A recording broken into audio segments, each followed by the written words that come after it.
Okay, what's going on, everybody? Today we're going to go over the setup of this beautiful beast. This is a 2020 Float X2. Bought it new to me, used off Pink Bike. I read a bunch of reviews before I got to it, but it was between this and the DPX2. There was a lot of stuff about climbing, and it's not a good performer, it's too difficult to set up, blah blah blah blah blah blah blah blah blah. Anyway, I've done this already once, I've set it up, I've had a few rides on it. It's an unbelievable shock, easy to use. Let's get into it. So first off, you have like unbelievable amounts of adjustment. High speed, low speed compression and rebound. This huge evol chamber, evol being extra volume. It's really easy to use, super intuitive. You can actually change the volume spacers here while it's on the bike, but I took it off just because it's going to be easier. So let's go over what we're going to do first, and that's we're going to take all the air pressure out and show you guys the internals of what it looks like to change the volume spacer. So you don't want to just burp out all the air real fast. You actually want to let it out slow. So for this, I'm going to go over here and get my trusty shock pump.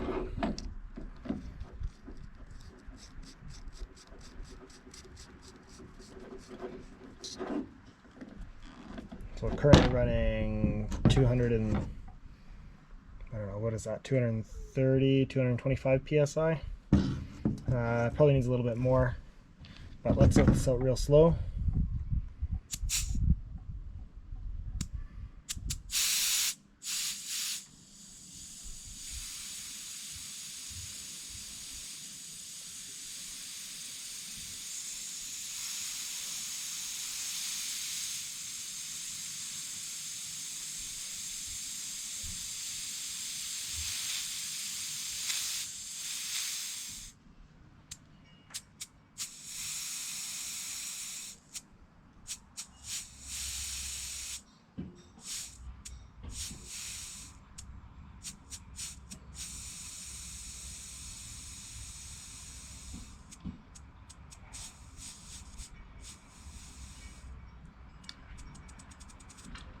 Make sure it's all out. You want that pretty much completely deflated.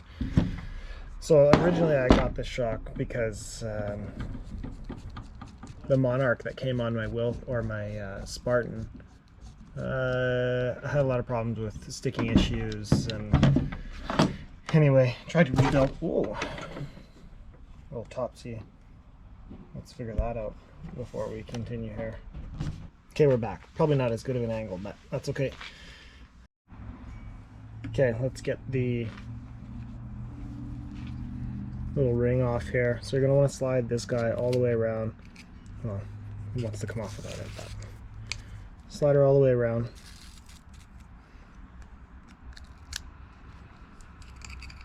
Get off one end. I'm using a pick. There's a little set of pliers that you can use, but I've just got these sweet little dentist tools. They seem to do the trick. Also, it looks like it needs to be cleaned. She's dirty. I'm no mechanic, no bike mechanic or anything. I just like to tinker and mess around with the tools. Okay, so now that we have that O-ring off, this guy slides backwards, just like that. Nice and simple. So you can see the internals there. If you go a little bit further, you don't want to go past this. You're not putting a volume spacer out here. I'm going to put another one in here. This one came with 3. I removed one already, but it's literally as simple as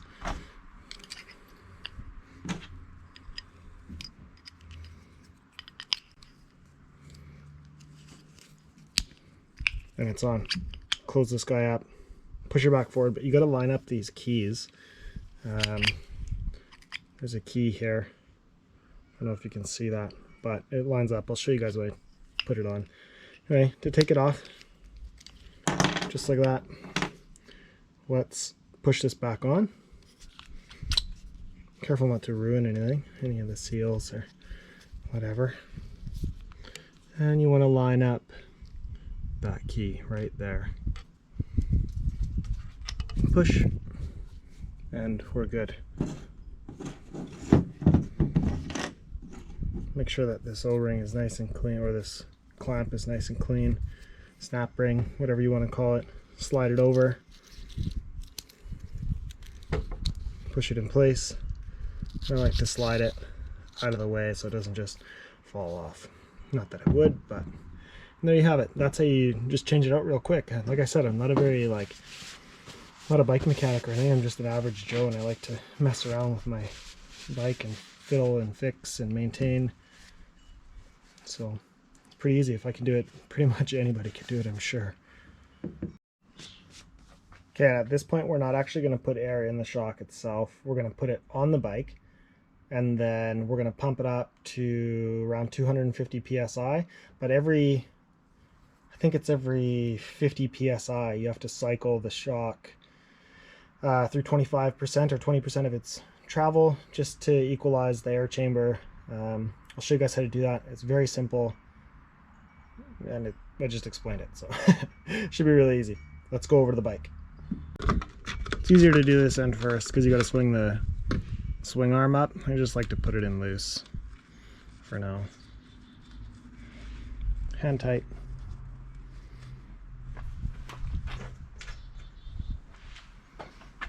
Okay, as you can see, way too far away.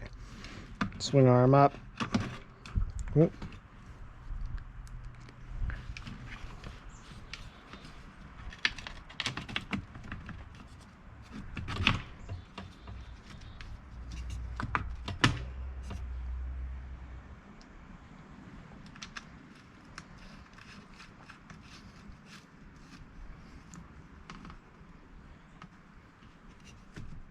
Okay, right now is about when I tighten it.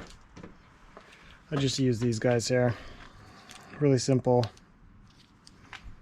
This guy's obviously your wrench, your Allen key.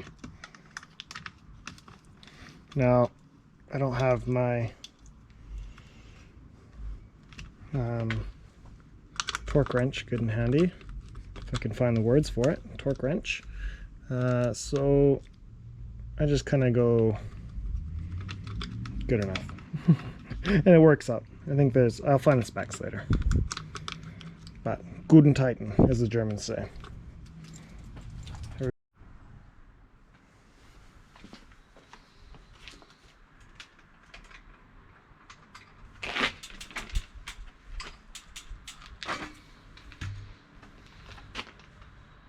Super plush right now. Look at that, man. Yeah, soft.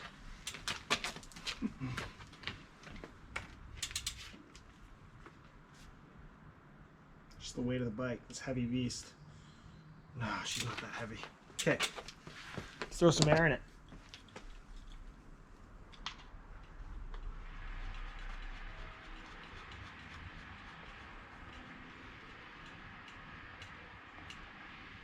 So we're going to go up 50 psi.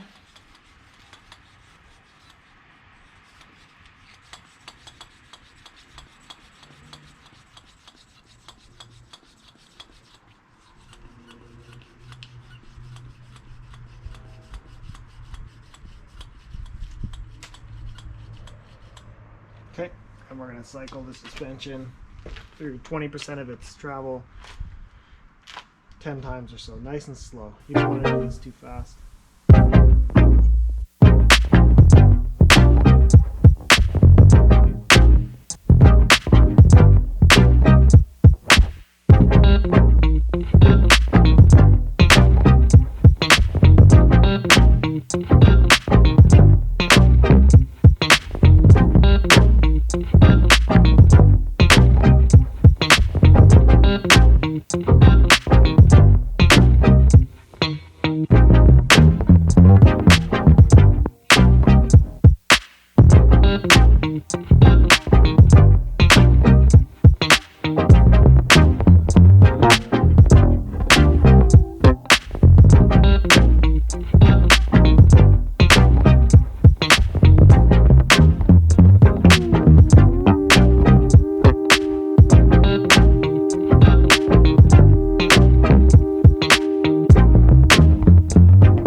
250 psi. Take your pump off.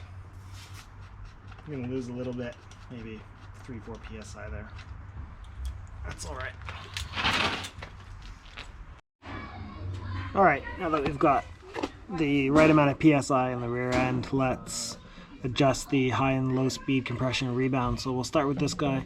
Let's dial it all the way out, or closed, which is to the right.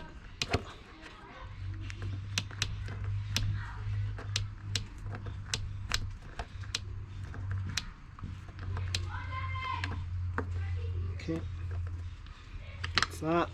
That's your high speed. So this guy is your low speed, the little 3 mil hex.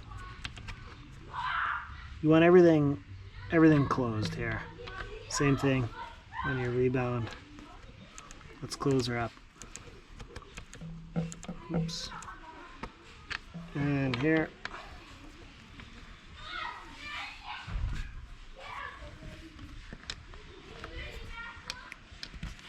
All of the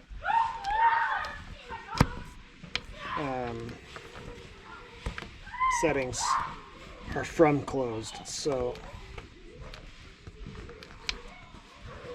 there's quite a few. Let's get this guy out of the way just a smidgen. There we go. Yeah, no space. She's open. Okay, all closed up. Now I'm at 250 psi, and I think Fox recommends for low speed rebound 8 to 10 clicks from closed. So let's start with the low speed. That's the 3 mil hex, the little guy, and we're gonna go right in the middle. I found that was my sweet spot, so 9 clicks out. And the high speed is 7 to 9, so let's do 8.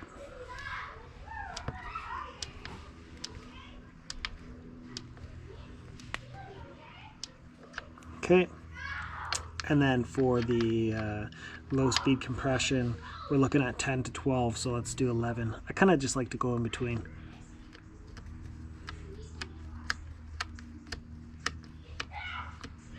And the high speed, 9 to 11, so 10.